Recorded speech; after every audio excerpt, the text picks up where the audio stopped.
Yo, what's good, y'all? So last video, I taught you guys how to move a little better on the map. Today, I'm gonna show you guys how to shoot your gun a little straighter, just like the pros. So if you wanna shoot like this, or like this, or like this, stick around for this entire video, and hopefully you guys learn a little something. I wanna say thank you guys so much for the support on my last video. It really means the world to me.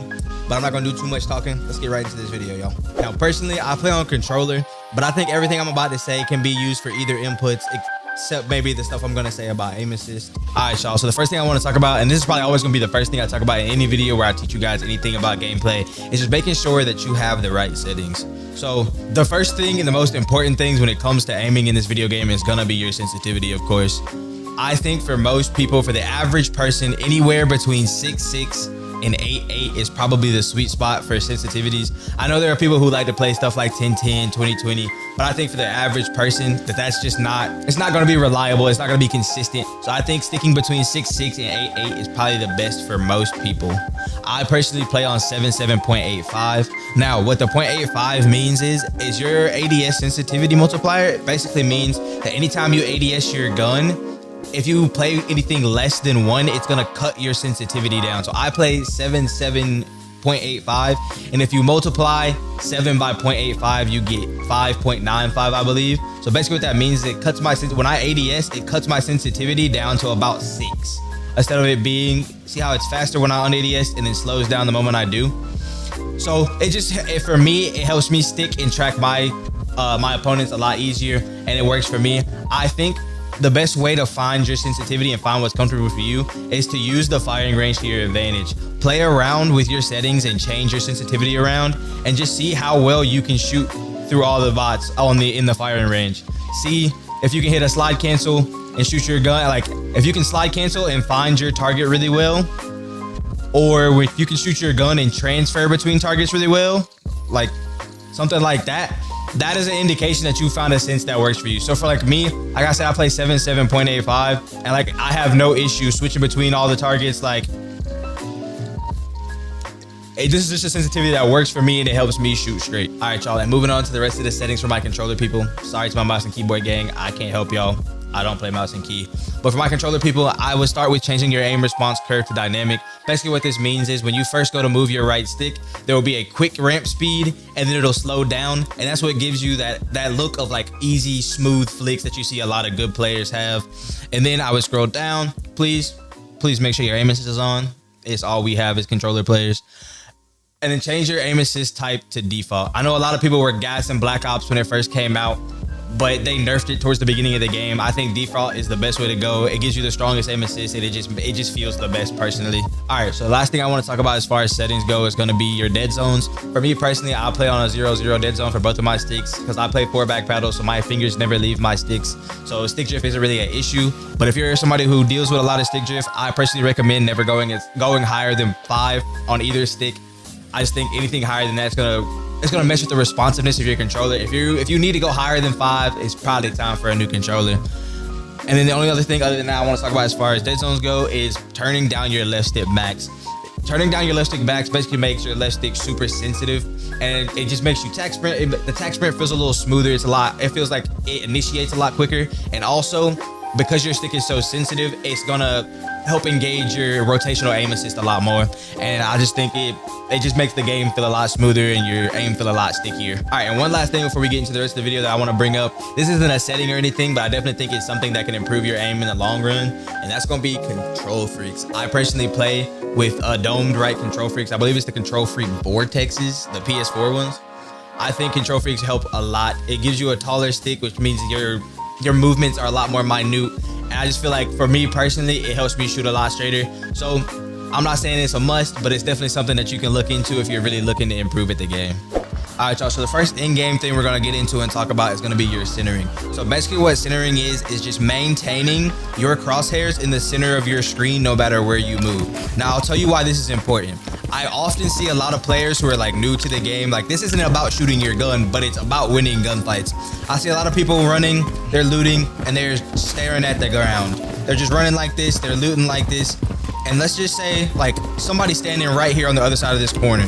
If I go and turn this corner and somebody's standing right there, I now have to move my stick, ADS, And by that time, I'm probably already dead. As opposed to if I start learning how to play with good centering and my crosshair is always in the center of my screen when I'm moving around the map, if I slide around this corner and my centering's already here, that alleviates the need to have to move my crosshair to that person because I already came around the corner with good centering and I can just ADS and fire. I think the easiest way to work on this is literally just spawn in on a map. It doesn't matter. You can do it on like Plunder. You can do it in a private match and just like run around and like make sure your centering is always like your crosshair should always be in the middle of your screen. Every corner you turn, everything, even if you're going upstairs, if you're going up a flight of stairs, you should center for that place. Center where you think people are gonna be. So like if I turn this corner and I know that those flight of stairs are there, I'm gonna center for here. Move around the map and just work on your centering and work on keeping your crosshair directly in the center of your screen. Always, no matter where you are, no matter where you're going, if you're hitting slide cancels, if you're jumping, anything, just work on keeping your crosshairs right in the middle of your screen. All right, guys, and the next thing I want to talk about, and this is only for my controller play, we're going to talk about how to use and abuse rotational aim assist. So I told you guys about lowering your dead zone so that you can get more rotational aim assist, and this is exactly what this means. So I'm not going to touch my right stick. Using my left stick only, I'm going to show you guys how rotational works. So rotational works, it will pull, your aim assist will pull using your left stick. I'm not touching my right stick at all. You guys can see the controller cam. This is left stick only. So that's why you see a lot of pro players always moving their left stick when they're shooting, when they're taking up close gunfights, because this rotational aim assist is what makes controllers so strong. So get used to always strafing and using your left stick while taking up close gunfights. And even at range, you can still see that there's a pull. So get used to learning how to strafe when you shoot your gun. Like, I promise this will, rotational aim assist it's broken, bro. It's what makes controller insane.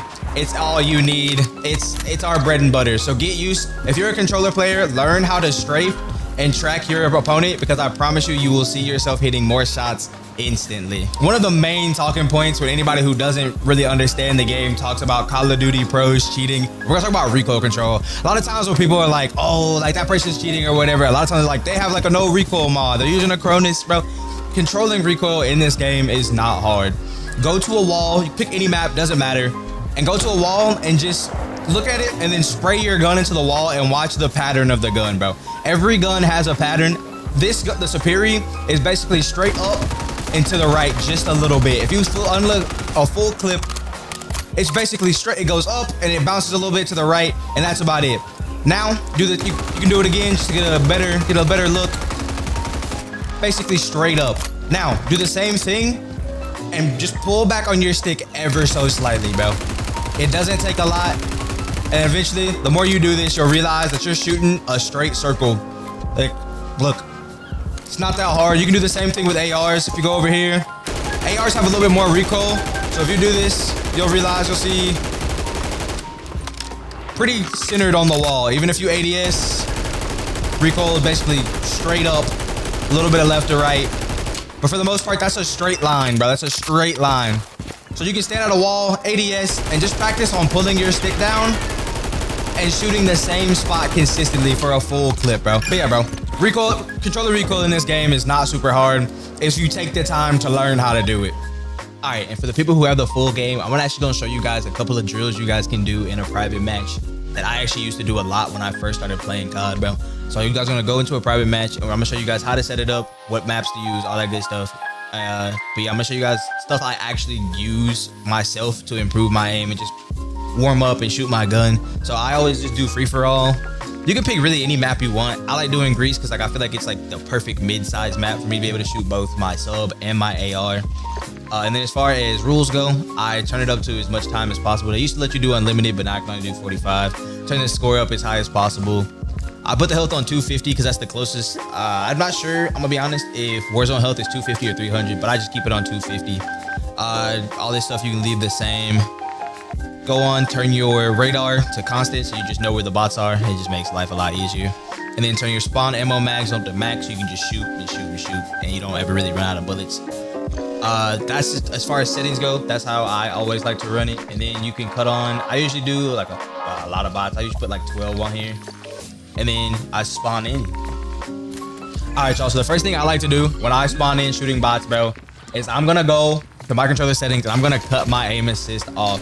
Shooting bots without aim assist for a little bit will have you shooting absolute ropes when you cut it back on. But also, I think being able to shoot straight without your aim assist on is just gonna make you that much better of a controller player. When you can shoot with it off, the things you can do with it on is absolutely insane. I used to spend hours, I'm not gonna lie. I would just sit here like in Discord with my friends and I would just shoot bots with my aim assist off.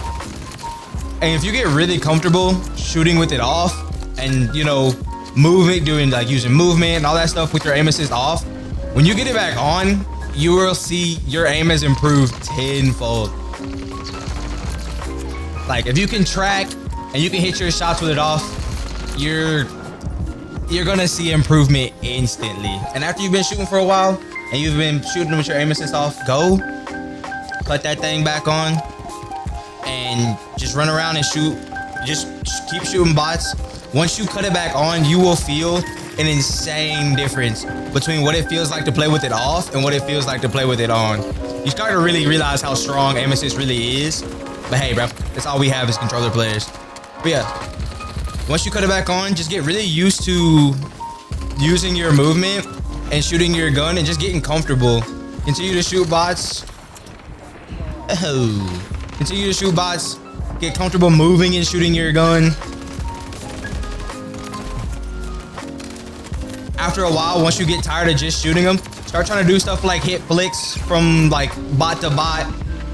Start, you know, really getting comfortable just running around shooting your gun. And there's one more thing I want to show you guys that I like to do when it comes to shooting bots, and I'm gonna back out and show you guys what I'm talking about. All right, and that thing I was talking about is going into your settings when you're setting up the game and turning on headshots only. Now, one headshot bullet is the difference between you winning and losing a gunfight sometimes.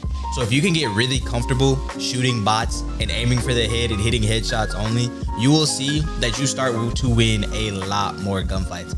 If you watch any pro player play this game, you will realize that the amount of headshots that they hit is insane. A lot of them are really good at shooting for the head, and why a lot of times in gunfights you may feel like you're getting absolutely torched.